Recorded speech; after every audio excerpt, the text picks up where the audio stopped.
तो question number 5 में बेटा यह है कि draw a circle of radius 5 centimetre. 5 centimetre का एक सर्कल ड्रा करना है, लेकिन उसकी कंडीशन है कि वो सर्कल कौन सा होगा, passing through the point A and B. वो सर्कल ए और बी पॉइंट में से गुजरता हुआ होगा 6 सेंटीमीटर अपार्ट, और वो दोनों जो पॉइंट है ना वो 6 सेंटीमीटर एक दूसरे से दूर है। ए और बी का जो फासला है वो 6 सेंटीमीटर है। Also find the distance from the centre to the line segment A B, कि उस सर्कल का जो सेंटर है उसका उस लाइन सेगमेंट से कितने फासले पे है। इसके दो पार्ट हैं, पहले तो हमने सर्कल ड्रा करना है, तो पहले हम एक लाइन ड्रा कर लेते हैं 6 सेंटीमीटर जिसका नाम ए बी है। तो ये बेटा मैंने 6 सेंटीमीटर जो लाइन है ये ड्रा कर ली है। अब हमने सबसे पहले इस लाइन का जो है ना राइट बाई सेक्टर ड्रा करना है। राइट बाई सेक्टर पहले ए पे रख के कंपास को हाफ से ज़्यादा खो लेना है, इस लाइन से हाफ से ज़्यादा, एक आर्क ऊपर और दूसरी आर्क नीचे। इसी तरह कंपास को इतना ही खुले रहने देना है। अब दूसरे पॉइंट पे रख के एक आर्क ऊपर और दूसरी आर्क नीचे। अब जहाँ पे ये राइट बाई सेक्टर की जो है पॉइंट आए हैं, इन पॉइंट्स की डायरेक्शन में हमने एक लाइन ड्रा कर देनी है। तो इधर पहले पेंसिल पास रख लें और फिर स्केल को इसके साथ ज्वाइन कर दें। अब ये बेटा एक लाइन हमने ड्रा कर दी है। इस लाइन को आप जौन सा मर्जी नाम दे सकते हैं। ए बी है तो इसको वैसे एक्स वाई कह लेते हैं। ये लाइन एक्स वाई है।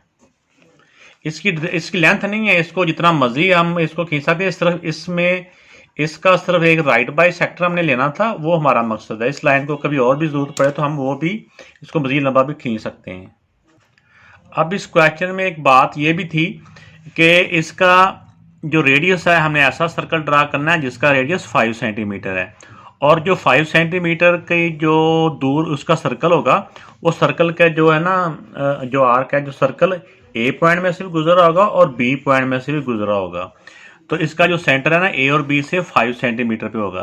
तो कंपास को 5 सेंटीमीटर खो लेना है और बी पॉइंट पे रख के भी इस आर्क के ऊपर आप निशान लगा लें, और इसी तरह अगर आप यहाँ पे रखोगे फिर भी ये वहीं पे कट होनी है, चाहे एक तरफ रख के लाइन लगा लें।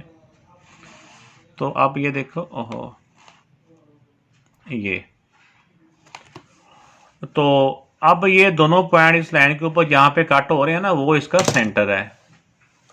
ये बेटा इसका सेंटर है, ये वाला। तो अब हमने इस सेंटर पे रख के हमने इसको घुमाना है। इसका कंपास रख के हमने सर्कल ड्रा करना है। तो इस सेंटर पे रख के अब हम कंपास को घुमाते हैं।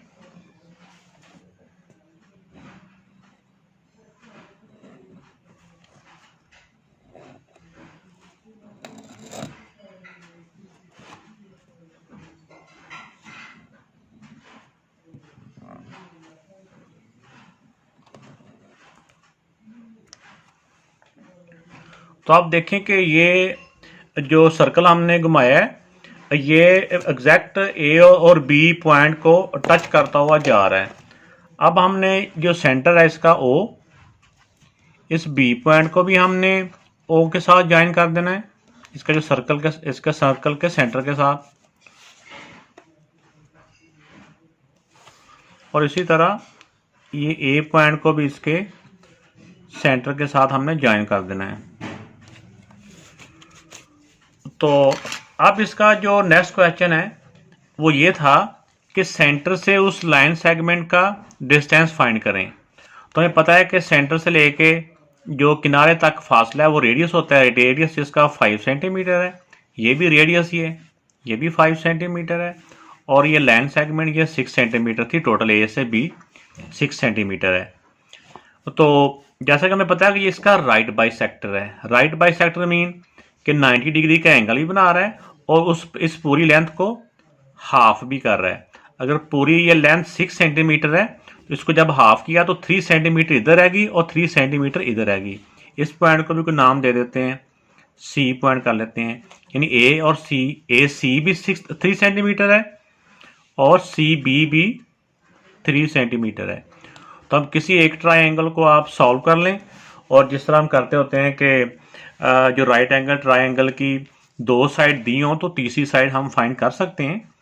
तो इसमें मैं मिसाल के तौर पे ये आपको शेड करके समझाने की कोशिश करता हूँ कि जैसे ये एक ट्रायंगल है, तो इस ट्रायंगल को हम इसकी 2 साइड गिवन है, ये साइड भी 3 सेंटीमीटर है और ये साइड 5 सेंटीमीटर है, और ये वाली साइड हमने फाइंड करनी है।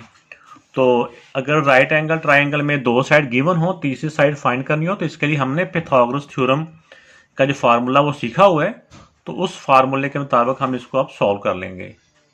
उस फार्मूले में ये होता है ना, जो हाइपोटेन्यूज होता है उसको हम सी कहते हैं, c square equal to a square plus b square. तो अब इसमें हाइपोटेन्यूज क्या 5 है, तो ये 5 स्क्वायर इक्वल टू ए और बी, जब इस फार्मूले में आता है तो ए और बी जिसको मर्जी ए कह सकते हैं, जिसको मर्जी बी कह सकते हैं।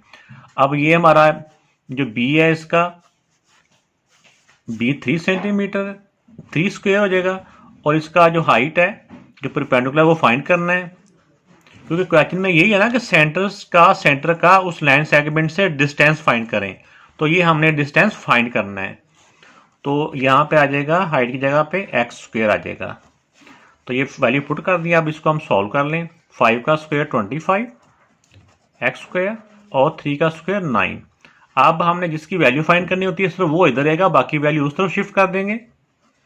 ये +9 है, उस तरफ जाएगा तो -9 हो जाएगा। 25 में से 9 माइनस किया तो 16 एक्स स्क्वायर। अब एक्स की वैल्यू फाइंड करनी है, तो इसका taking square root on both side, तो इस तरह से ये 16 का भी हो जाएगा स्क्वायर रूट और ये एक्स स्क्वायर का भी स्क्वायर रूट। तो 16 का स्क्वायर रूट मेरा 4 होता है, और एक्स का स्क्वायर से स्क्वायर रूट कट गया तो एक्स इक्वल टू 4। तो इसका यूनिट सेंटीमीटर था, और इस तरह 4 के साथ भी हम सेंटीमीटर लिख देंगे। तो बेटा अगर चैनल को सब्सक्राइब नहीं किया तो वो भी लाजमी तौर पे करें, और बेल आइकन को भी लाजमी प्रेस करें। और अगर कोई भी मुश्किल हो तो आप ज़रूर मुझे कमेंट्स कर सकते हैं, मुझे मैसेज कर सकते हैं, व्हाट्सएप कर सकते हैं। ओके, अल्लाह।